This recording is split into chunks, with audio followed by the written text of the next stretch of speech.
नमस्कार दोस्तों, स्वागत है आप सभी का बायोमंत्र की यूट्यूब चैनल पर। दोस्तों हम पढ़ रहे थे प्लांट ब्रीडिंग और प्लांट ब्रीडिंग मेथड की हम बात कर रहे थे, जिसमें हमारा एक लास्ट टॉपिक था चयन सिलेक्शन जो है हमने लिया था। उसमें दो टाइप हमने कवर किए थे, शुद्ध वंशक्रम चयन और समूह चयन। दोनों के बीच में आज हम तुलना करने वाले हैं, कंपैरिजन इन दोनों का देखने वाले हैं। इसके अंदर से समथिंग हम देखें तो 10 क्वेश्चन बन जाते हैं, लेकिन मेजरली हम बात करें तो 5 क्वेश्चन बनते हैं, जो कि मैं आपको बता रहा हूं। ठीक है, सबसे पहला क्वेश्चन बनता है कि शुद्ध वंशक्रम चयन और समूह चयन के बीच में अंतर स्पष्ट कीजिए। ठीक है, तो आपको दोनों के बीच में अंतर देखना है कि जो नई वेरायटी होती है उसके अंदर क्या क्या डिफरेंसेस यहाँ पर रहते हैं, तो उन सभी की चर्चा यहाँ पर हम करने वाले हैं। दूसरा क्वेश्चन बनता है कि दोनों के बीच में तुलना कीजिए, या तीसरा क्वेश्चन आपके सामने पूछ लिया जाए कि दोनों के बीच में तुलनात्मक अध्ययन कीजिए। ठीक है, अध्ययन किस तरीके से आप कर सकते हैं। नेक्स्ट क्वेश्चन बनता है कि कौन सी फसलों को इनके अंदर यूज में लिया जाता है, या आपसे एक पूछ लिया जाए कि समूह चयन के अंदर कौन सी फसल का उपयोग किया जाता है, या शुद्ध वंशक्रम के अंदर कौन सी फसल का उपयोग किया जाता है। चौथा क्वेश्चन आपसे पूछ लिया जाए कि शुद्ध वंशक्रम या समूह चयन के बीच में या फसल नई वेरायटी जो है उसको डेवलप करने में कितना टाइम लगता है, समय कितना लगता है। ठीक है, तो यहां से क्वेश्चन बन जाते हैं। उसके बाद में आपसे पूछ लिया जाए कि समूह चयन या शुद्ध वंशक्रम जो चयन है, इसके बीच में जो आनुवंशिक विविधता है वो किसमें उपस्थित होती है या किसमें उपस्थित नहीं होती है। तो ये कुछ 5 से 6 क्वेश्चन आपके सामने मेजरली बन जाते हैं। ठीक है, चलिए जानते हैं। अभी तक आपने हमारे चैनल को सब्सक्राइब नहीं कर रखा है तो सब्सक्राइब कर लीजिए और वीडियो को लाइक कर दीजिए। तो बने रहिए इसी तरीके से वीडियो में एंड तक और जानते हैं हम क्वेश्चंस के आंसर। तो चलिए बिना देरी के स्टार्ट करते हैं आज की इस लेक्चर को देखना। यहां पर हम सबसे पहले लेंगे, देखो, शुद्ध वंशक्रम चयन तथा समूह चयन में तुलना, comparison between pure line selection and mass selection के बीच में हम क्या करने वाले हैं, तुलना करने वाले हैं। यहां पर हम लक्षण लिखेंगे, शुद्ध वंशक्रम चयन लिखेंगे और समूह चयन लिखेंगे। ठीक है ना, यहां पर मास सिलेक्शन, इसको प्योर लाइन सिलेक्शन और इसको करेक्टर हम यहां पर बोलते हैं। चलिए फर्स्ट जो हमारे पास में यहां पर लक्षण रहता है वो क्या रहता है। यहां पर मैं क्रम संख्या लिख लेता हूं। ठीक है, क्रम संख्या सबसे पहला जो लक्षण रहता है वो क्या रहता है हमारे सामने यहाँ पर। तो विकसित जो किस्म है ना, वो दोनों के अंदर किस तरीके से प्राप्त की जाती है। विकसित किस्म या नई वेरायटी जो प्राप्त की जाती है, डेवलप की जाती है, वो किस तरीके से प्राप्त की जाती है। पहला पॉइंट अपने पास में है यहां पर विकसित किस्म।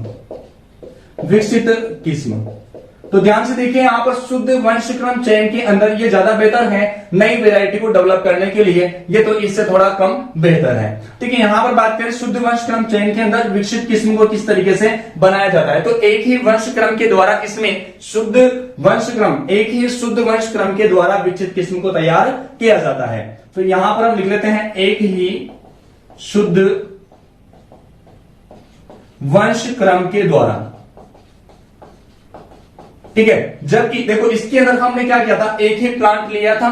ठीक है, एक ही पादप लिया था और उसके बीच में हमने सेल्फ पोलिनेशन करवा के और नई वेरायटी को डेवलप किया था। ठीक है, इसके अंदर अभी हम बात करेंगे आगे एक एक पॉइंट को लेके। यहां पर एक ही शुद्ध वंशक्रम के द्वारा नई वेरायटी को डेवलप किया जाता है, विकसित किस्म को तैयार किया जाता है। लेकिन इसकी बात करें तो इसमें कई सारे शुद्ध वंशक्रमों का उपयोग किया जाता है, या कई सारे शुद्ध वंशक्रमों के द्वारा जो है समूह चयन से विकसित किस्म को तैयार किया जाता है। तो यहां पर हम लिख सकते हैं कि कई शुद्ध वंशक्रमों के द्वारा, कई शुद्ध वंशक्रमों के द्वारा यहां पर नई वेरायटी को क्या किया जाता है, डेवलप किया जाता है, या क्रमों के मिश्रण के द्वारा भी हम लिख सकते हैं। यहां पर एक वर्ड और लगा लो, मिश्रण के द्वारा। ठीक है, क्योंकि सभी जो फसलें होती है वो मिश्रित होती है, यहाँ पर मिक्स होती है, क्योंकि हम बीजों को क्या कर देते हैं, मिक्स कर देते हैं, इसके अंदर समूह में बना लेते हैं। तो इसीलिए कई शुद्ध वंशक्रमों के मिश्रण के द्वारा इस वेरायटी को डेवलप किया जाता है। दूसरे नंबर पे हम बात करें यहां पर, तो अनुकूलनशीलता जो है वो क्या रहती है इसकी। अनुकूलनशीलता कैसी रहती है दोनों के बीच में जो नई किस्म होगी उसके अंदर। तो यहां पर हम दूसरा टॉपिक लिख लेते हैं अनुकूलनशीलता। अनुकूलनशीलता, ठीक है, अनुकूलनशीलता की बात करें तो यहां पर तो जो है मूल जो किस्म होगी ना, मूल जो वेरायटी होगी उस वेरायटी से अनुकूलनशीलता क्या रहेगी, कम रहेगी यहां पर, क्योंकि हम एक ही समान समयुग्मजी जो वेरायटी है वो लेते हैं यहां पर।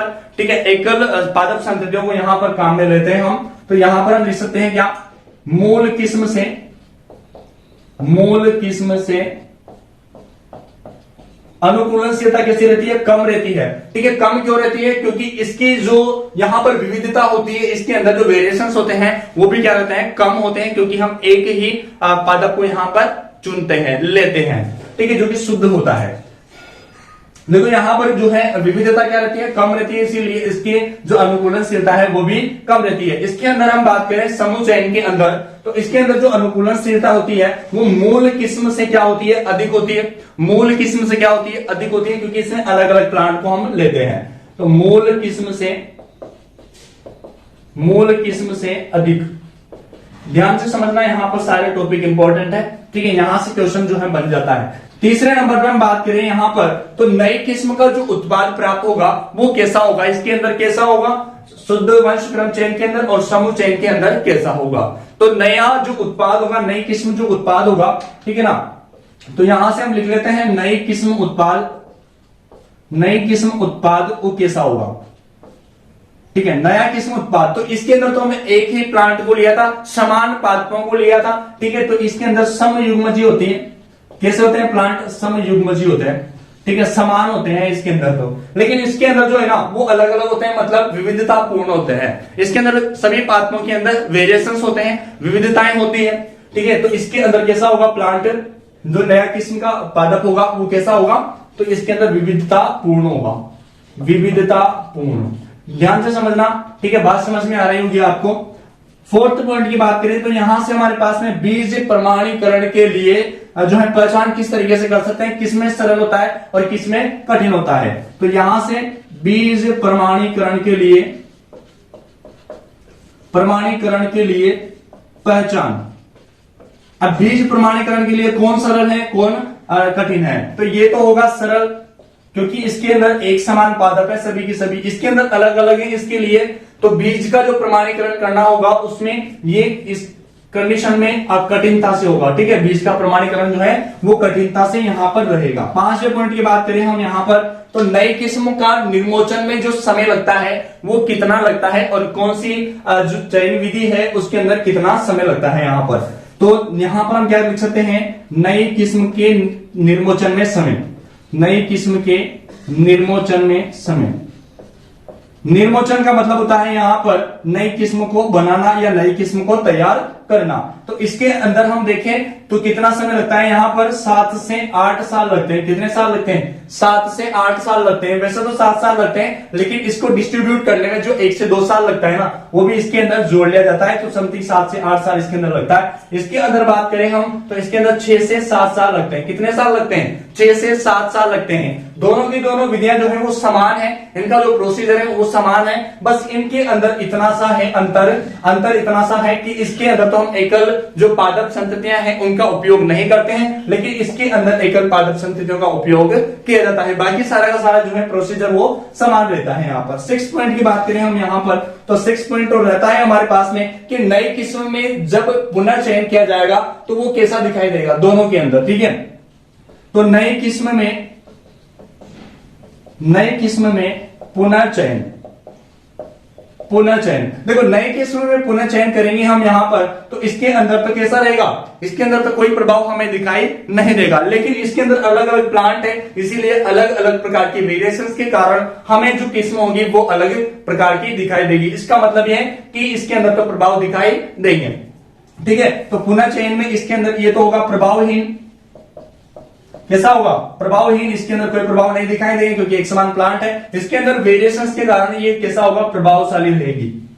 कैसी रहेगी, प्रभावशाली रहेगी। नेक्स्ट बात करते हैं 7वें नंबर के पॉइंट पे, और 7वां नंबर है कि परागण की जो विधि है वो कौन सी है, मतलब किस प्रकार के यहाँ पर प्लांट लिए जाते हैं और किस प्रकार का परागण यहाँ पर होता है, पॉलिनेशन किस प्रकार का होता है। तो यहां पर हम देख लेते हैं नई किस्म में परागण की विधि या फसल परागण विधि।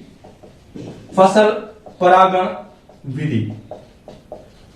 परागण विधि की बात करें तो इसके अंदर तो देखो स्वपरागण होगा। कैसा होगा, स्वपरागण होगा, सेल्फ पोलिनेशन होगा। किसी भी कंडीशन में आप देख लो सेल्फ पोलिनेशन ही होगा शुद्ध वंशक्रम चयन के अंदर, ठीक है। तो स्वपरागण यहां पर रहेगा, स्वपरागण।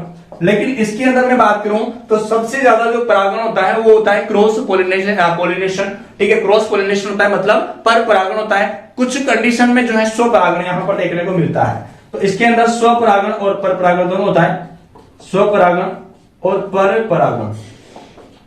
ठीक है, स्वपरागण और परपरागण दोनों होता है। नेक्स्ट पॉइंट की बात करते हैं आठवें की। आठवां पॉइंट आपके सामने है यहाँ पर कि नई किस्म में जो आनुवांशिक विविधता होती है वो कैसी रहती है। ठीक है, नई किस्म जो होती है उसके अंदर आनुवांशिक विविधता उपस्थित है या नहीं है। तो इसके अंदर तो समान प्लांट है, इसीलिए इसके अंदर आनुवांशिक विविधता नहीं होती है। ठीक है, आनुवांशिक जो वेरिएशन है वो नहीं आते हैं कभी भी। और लेकिन इसके अंदर जो प्राकृतिक कारकों के कारण आनुवांशिक विविधता में परिवर्तन आ जाता है। ठीक है, तो ध्यान रखना है प्राकृतिक कारण, लेकिन इसके अंदर जो है आनुवांशिक विविधता उपस्थित होती है। तो आनुवांशिक विविधता की मैं बात करता हूं यहां से। आनुवांशिक विविधता, नई किस्म में आनुवांशिक विविधता कैसी रहती है। तो इस चयन के अंदर तो आनुवांशिक विविधता का क्या होता है, अभाव होता है भाई। ठीक है, लेकिन इसके अंदर आनुवांशिक विविधता उपस्थित होती है। कैसे होती है, उपस्थित होती है। सारे पॉइंट इंपॉर्टेंट है भाई, ध्यान रख लेना। ठीक है, 9 पॉइंट की हम बात करते हैं यहां से। 9 पॉइंट आपके सामने है कि संतति का चयन किस तरीके से किया जा सकता है। इनके अंदर संतति जो होगी, नई वेराइटी जो होगी उसका चयन हम किस तरीके से कर सकते हैं, नई जो प्रोजेनी होगी उसका चयन कैसे कर सकते हैं। तो संतति का चयन किस तरीके से, तो इसके अंदर तो सदैव किया जाएगा क्योंकि एक ही प्रकार के प्लांट है, तो हर बार आपको संतति का चयन करना पड़ेगा। ठीक है, तो इसके अंदर तो सदैव किया जाता है, संतति का चयन सदैव किया जाता है। लेकिन इसके अंदर जो है ना, इसके अंदर होता क्या है, आवश्यकता के अनुसार ही इसमें जो है साधारणतया नहीं किया जाता है। ठीक है, साधारणतया नहीं किया जाता है, साधारणतया नहीं किया जाता है। जो संतति का चयन है वो साधारणतया नहीं किया जाता है, नहीं किया जाता है। याद रह जाएगी आपको बात। ठीक है, नेक्स्ट बात करते हैं लास्ट पॉइंट 10 की। और 10 पॉइंट क्या है यहां पर, देखो सुधार का परिणाम क्या मिलेगा हमें शुद्ध वंश क्रम चयन से नई किस्म या नई वैरायटी में क्या सुधार मिलेगा और इसके अंदर क्या सुधार मिलेगा। तो ध्यान से समझना यहां पर सुधार का परिणाम क्या मिलेगा। देखो इसके अंदर तो सुधार का परिणाम सर्वाधिक मिलेगा क्योंकि एक समान प्लांट है। ठीक है, समयुग्मजीय पादप है, तो इसके अंदर तो क्या मिलेगा, सर्वाधिक मिलेगा भाई। परिणाम क्या मिलेगा, सर्वाधिक मिलेगा। लेकिन इसके अंदर कम मिलेगा हमें परिणाम। कैसे मिलेगा, कम मिलेगा। ठीक है, तो गाइस ये थे हमारे दोनों के अंदर डिफरेंस, तुलना और सभी क्वेश्चंस के आंसर आपको मिल गए होंगे। ठीक है, दोबारा देखिए अच्छे से। और इसका पीडीएफ जो है आपको टेलीग्राम चैनल पर मिल जाएगा, वहां पे आप जो है उसको ज्वाइन कर लीजिए अगर अभी तक नहीं किया है तो। गाइस आज के लिए इतना ही, बाकी फिर से मिलते हैं अपन नए वीडियो में। तब तक के लिए जय हिंद, टेक केयर।